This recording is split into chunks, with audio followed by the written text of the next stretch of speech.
ڕێفراندۆم لە نێوان ئەنجامدانی و پێداویستیەکانی ئەمە ناونیشانی دیبەیتی دەستەی یاساناسان لە قیسۆران بوو کەوا بۆ بەشێک لەلایەنە سیاسیەکان و چاودێرێکی سیاسی ئەنجامیاندا بوو. تیایدا لایەنە سیاسیەکان لە دیدی خۆیان خوێندنەوەیان بۆ ڕێفراندۆم کرد. ئێمە وەکو لقی سۆرانی دەستی یاساناسانی کوردستان کە ڕێکخراوێکی پیشەیی یاسایی کوردستانیە هەستاین بە ئەنجامدانی دیبەیتێک بۆ بەشێک لەلایەنە سیاسیەکان هەروەها دەستگای دەرمان میوانداری دەستگای دەرمان کە دەبوو تیایدا تیشی خراە سەر پرسی ڕێفراندۆم لە نێوان ئەنجامدانی و پێداویستیەکانی دیبەیتەکە بە ئامانجی ئەوە بوو کە ڕۆشنبیری یاسایی لەسەر ئەم پرسە نیشتمانیە بە ئامادەبووان ببەخشێت. ئەگەرچی ڕێفراندۆم مافێکی سەرەتایی گەلانە، بەڵام لە ئێستا بۆتە ئەو باسەی کەوا زۆرترین مزایداتی پێوە دەکرێت لە هەرێمی کوردستان لەلایەن چەند لایەنێکی سیاسیەوە. یاساناسان پێیان وایە دوای 26 ساڵ لە حکومڕانی لە ڕووی زەمەنیەوە سەرکردایەتی کورت ئەخیرە سەرڕای ئەوەی چەندین دەرفەتی زێڕینیان لەدەستداوە و پێیان وایە ڕێفراندۆم پرسێکی یاساییە و نابێت لە ڕووی یاساییەوە هیچ کەڕێنێکی تیابێت. لە ڕووی زەمەنیەوە تاخیرین چکەمە 26 ساڵە لەو هەرێمی کوردستانە دەسەڵاتمان هەیە و چەندین دەرفەتی باش هاتوتە پێش دەمانتوانی باشتر استفادە لێ بکەین. ناوەکانی داهات و حەق خۆیانە گلەی لە سەرکردەکانی ئەم سەردەمە بکەن و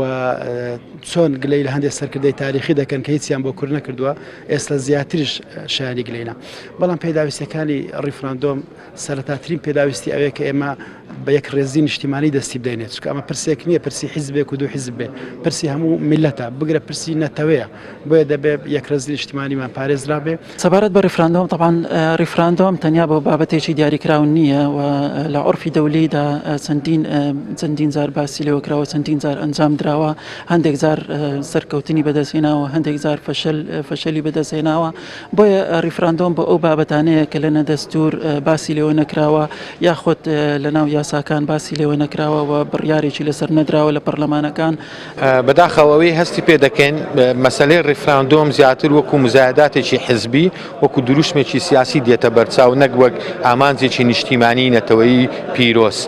بۆ ئەوەی ئێمە بتوانین ڕێفراندۆمێک ئەنجام بدەین کە تێدا خەڵکی کوردستان مۆفەق بن و دەرەنجامی ئیجابی هەبێت پێویست دەکات هەموو لایەنە سیاسیەکان بەبێ جیاوازی کۆک بین یەکدەنگ بین لەسەر ئەنجامدانی ئەو ڕێفراندۆمە و ئەو ڕێوشوێنانەش دەستنیشان بکەین کە ڕێفراندۆمەکە تێدا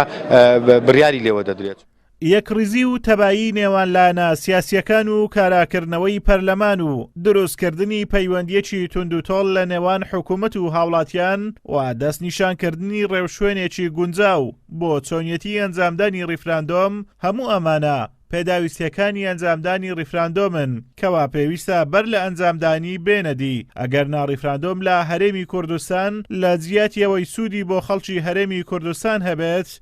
بەلایەنی نەرێنی دەشکێتەوە. ئازادۆمەراوەی کەناڵی ئاسمانی پەیام قەزای سۆران.